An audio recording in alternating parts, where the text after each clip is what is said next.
বহরমপুরে প্রাক্তন সাংসদ অধীর রঞ্জন চৌধুরী শামশেরগঞ্জ এলাকায় গঙ্গাভবন পরিদর্শনে এলেন। শামশেরগঞ্জের গঙ্গাভবন কবলিত এলাকা পরিদর্শনে প্রাক্তন কংগ্রেস সাংসদ অধীর রঞ্জন চৌধুরী সোমবার বিকেলে শামশেরগঞ্জের শেখদারপুর গঙ্গাঘাট এলাকা পরিদর্শন করেন তিনি। এই সময় অধীর চৌধুরীর সঙ্গে ছিলেন কংগ্রেসের স্থানীয় নেতৃবৃন্দ। ভাঙন কবলিত এলাকায় গিয়ে অসহায় মানুষদের সঙ্গে কথা বলেন তিনি।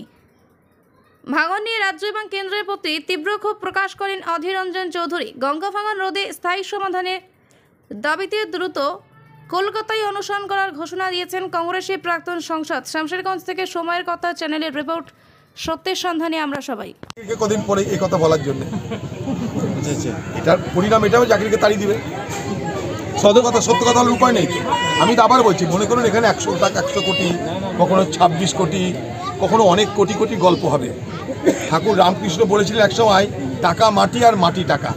দিদি যেমন আজকাল খুব রামকৃষ্ণ পরমহংসদের কথা বলছে, তো সব থেকে আগে দিদি মনে মনে যেটাকে গ্রহণ করে সেটা হচ্ছে টাকা মাটি আর মাটি টাকা। এখানে দেখুন, এখানে মাটি হয়ে যায় টাকা, টাকা হয়ে যায় মাটি। এত বড় উদাহরণ রামকৃষ্ণের আর কেউ অনুসরণ করছে না, দিদি অনুসরণ করছে। তা আমার বক্তব্য আবার এই 100 কোটি, 200 কোটি, 500 কোটি যে গল্প হচ্ছে, সেই টাকা দিয়ে জমি কিনে তাদেরকে জায়গা করে দেওয়া হোক।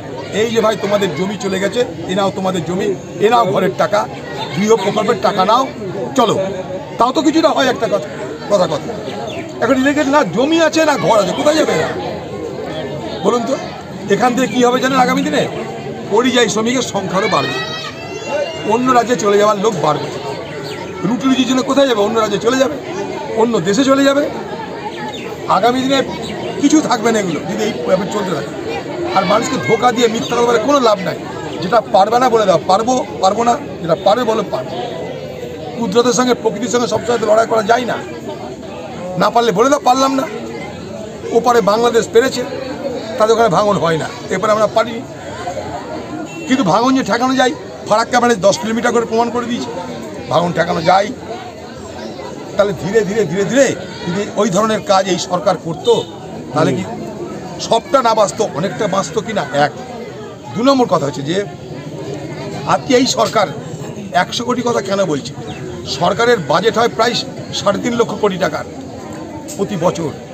তা যে জেলা, মুর্শিদাবাদ জেলা পিছিয়ে পড়া জেলা, সেই জেলার এই ভাঙন ঠেকাতে 3.5 লক্ষ কোটি টাকার মধ্যে কি 1,000 কোটি টাকা দেওয়া যেত না?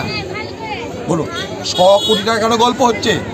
100 কোটি টাকার গল্প করে 26 কোটি টাকার কাজের কথা বলছে। কেন সেখানে 1,000 কোটি টাকা দেওয়া যাবে না বলুন? যেখানে 3 থেকে 3.5 লক্ষ কোটি টাকার বাজেট হয়। এত বড় জেলা আমাদের মুর্শিদাবাদ, এই পশ্চিমবঙ্গে একটা বড় জেলার নাম মুর্শিদাবাদ। এই রকম ভয়ঙ্কর ভাঙনের শিকার মুর্শিদাবাদ, মালদা ছাড়া পশ্চিমবঙ্গের আর কোথাও নেই। তাহলে এই এলাকার জন্য কমসে কম একটা স্পেশাল ফান্ড, বড় টাকার ফান্ড যদি বাজেটে দিত, তা কি আসমান ভেঙে পড়তো না ক্ষুধা দাঁড়া যেত? কোনটা হতো? খালি ঢপবাজি আর ঢপবাজি। ভোট আসবে, তুমি হিন্দু, তুমি মুসলমান, একে ভোট দাও, তাকে ভোট দাও। তারপরে লক্ষ্মীর ভাণ্ডার কেড়ে নিব। কারোর বাপের টাকা না, কেউ কাটতে পারে না, কেউ কাটতে পারে না কারোর টাকা।